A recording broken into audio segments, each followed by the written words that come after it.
What else do you coordinate? I run a ministry behind the court. Oh, you're the church behind the court? Can I have your card? It's not really a church, we're a ministry center for the justices. Wow. What does that mean? You pray with the justices? Yes. We're the only people that do that. Oh my gosh. Where are you guys from? Here. I work right here on Capitol Hill. And you actually pray with the Supreme Court justices? I do. That's amazing. My card. It's somewhere in my... And the Supreme Court justices will pray with you? Like they're cool about it? Or did they have to? No, they will pray with us. Those that like us to pray with them. Some of them don't. I might want to interview you. Would you ever do an interview? Not on that. Okay. Because that's totally off the record. Like the pendulum swinging and how it doesn't matter because Democrats will just always acquiesce to Republicans and like not let them even have their agenda, even when they do control the government. Interestingly, I did this Supreme Court mono when Amy Coney Barrett was getting nominated, and like the Democrats just folded like a fucking pancake and just let it happen. And the research was just incredible. I encourage everyone to watch it. I'll put it on the timeline. But yeah, check this out. It's not just the supermajority thing that's really interesting, and it really reveals a lot about like how they could just, throw their hands up and be like, we can't do shit ever.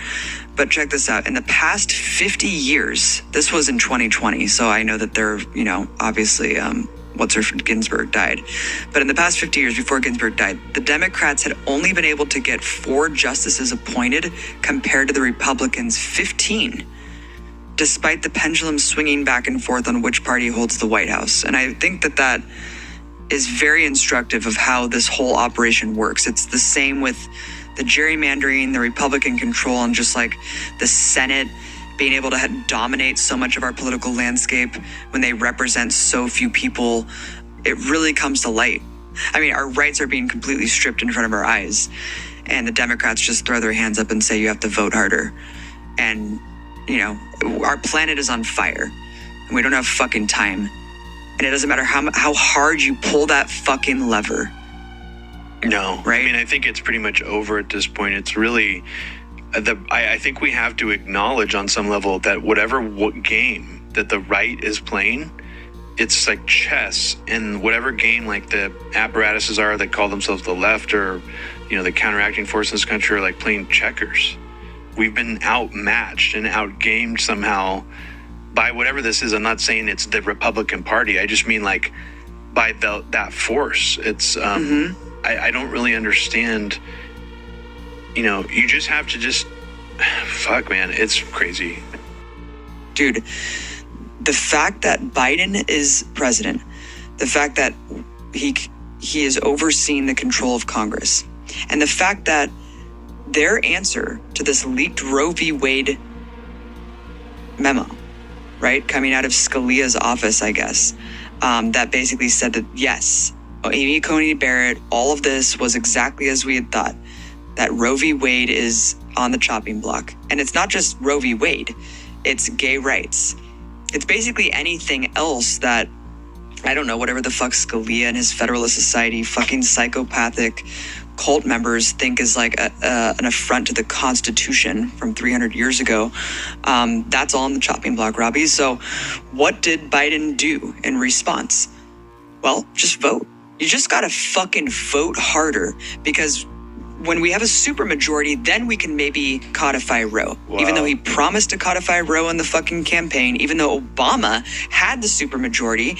And when you really zoom out and look at like how this system operates, a supermajority only happens during moments of extreme crises.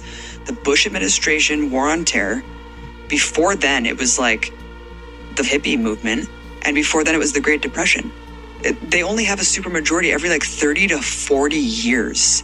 And so every other time they can throw their hands up and be like, we don't have the votes, we don't have the support. And it's honestly, I'm starting to believe it's just completely by design. Well, it's this is totally a fake, propped up system that the Democrats serve. Their only purpose is to basically cower to Republicans and then use it as fundraising to just be like, you need to vote for Scaremonger. us and give us more money. Yeah, especially when a Supreme Court thing like this comes out. That's what we're going to get into in a second, like the motivation for this being leaked. It's like they can just be like, like in some ways, it's like, yeah, I'm sure some Democrats personally do not like the fact that, things are going to get more conservative at the Supreme Court level, but in a way it just helps their fundraising. So it's like, it benefits them. Right. No, exactly. And the fact, if this isn't going to wake people up also to how the Democrats are not going to save you and that they don't give a shit about you, they're not fighting. Just like when Amy Coney Barrett was nominated, I think Chuck Schumer actually if I remember correctly, he let like 15 Trump nominated justices he just greenlighted them to just take an earlier vacation. This is the kind of shit we're talking about. These are lifetime nominations. The conservatives have been planning for decades. This is what they have been ginning for.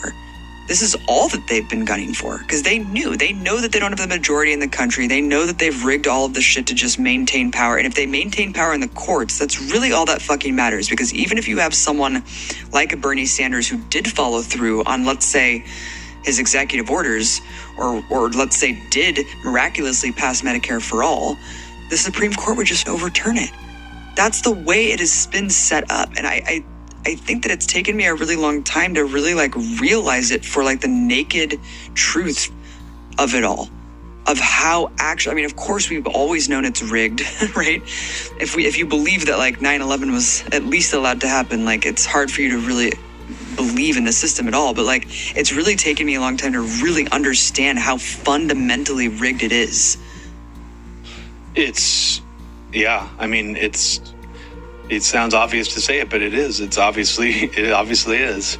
And, just like this January 6th shit seems rigged on some level that's still really difficult to fully unpack. But it's again, it does seem like there's a lot of stunts, a lot of optics at play, and, just a lot of shenanigans on the justices is going to prevent them from ruling one way or another. I don't think that anything, unless pressure is on our elected representatives to codify Roe, I don't think that anything's going to happen and the justices are going to change their mind. These people have been groomed for decades in their ideological lane. This is their purpose. So Amy Coney Barrett is not just going to suddenly be you know what? I'm not going to rule to overthrow Roe. No, that's a fucking pipe dream. So I have no idea. It's very creepy to think that there is this strategy of tension playing out potentially on one side or the other. And it's just getting really scary. All of it's getting really scary. And the fact that it seems like no one knows where to direct their energy. And there's so many battles. There's so many fires. Yeah. It's truly disturbing that abortion rights are hanging in the balance, and that it's people are so traumatized in this country, and there's so much mass trauma happening. Every 24 hours there's a new mass tragedy, that it's how do you even direct your energy? How do we even fight against this? I thought that once this was leaked, I thought that there would just be, and there was, of course, mass protests, but how do you keep that up? Rent is killing us. The minimum wage is stagnated. It's just so crazy. I was reading this article about Angela Davis and the Black Panthers back in the 70s and stuff, and how Angela Davis had 2 apartments, one in Brooklyn, one in Oakland or something, on a grad student stipend, because that's how low rent was. And it's it kind of made me realize oh wow, it's not that people are less politically active. It's they literally you cannot organize or do activism because you have to fucking work to pay rent, because rent is crushing everyone in the country. You can't afford more than a 1-bedroom apartment anywhere in the country on minimum wage. So it really was startling realization. Oh my God, this is almost a plot. It's a capitalist plot to just keep everyone just wage slaves and totally inactive politically, because you literally do not have time or the energy to organize against all of this. It's pretty depressing. It is depressing, and I think it's kind of a wake-up call for me, in the sense that I do think there is some truth to the idea that things are so broken. How do you fix them at this point? Oh, it's over.